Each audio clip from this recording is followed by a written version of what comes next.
হায় আল্লাহ, আকাশের কি অবস্থা দেখেন, একদম কালো হয়ে গিয়েছে। লাগতেছে পৃথিবীতে এখনই কি এমন নেমে আসতেছে। দেখেন কি অন্ধকার হয়ে গিয়েছে, একেবারে অন্ধকার। মানে প্রচুর বাতাস চালাচ্ছে, মনে হয় আজ কাল বৈশাখী ঝড় হবে। এখন বাজে 12টা। তো 12টার সময় আমি দেখলাম আকাশ একদম ঘন কালো হয়ে গিয়েছে। আপনারা দেখেন, আপনাদেরকে যদি আমি দেখেন একেবারে ঘন কালো হয়ে গেছে আকাশ। আর প্রচুর পরিমাণে বাতাস চালাচ্ছে, প্রচুর পরিমাণে।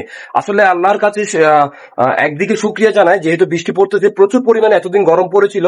কিন্তু আল্লাহর কাছে ফরিয়াদ করি যেন কোনো কালবৈশাখী ঝড়, কোনো ঝড় তুফান না হয়, যাতে করে মানুষের ক্ষতি হয়। দেখেন কিভাবে আকাশটা অন্ধকার হয়ে গেছে, একেবারে পুরো আকাশ অন্ধকারে হয়ে গেছে।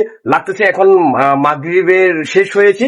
এখন মানে মাগরিব শেষ হয়ে একেবারে রাত হয়ে গেছে এই অবস্থা। কিন্তু এখন বাজে মাত্র 12টা। এই 12টার সময় যে অন্ধকার হয়ে গেছে, দেখেন কি অবস্থা, আল্লাহ ভালো জানেন আজকে কি হয়। তবে দোয়া করি যেন খারাপ কিছু না হয়। তো যারা আছেন, বাহিরে আছেন, সাবধানে থাকবেন, কারণ গতকাল বজ্রপাতে অনেকগুলো মানুষ মারা গিয়েছে। সেই কারণে আপনারা বাসা থেকে বের হবেন না, প্রয়োজনে 2-1 দিন কাজ কর্ম করবেন না।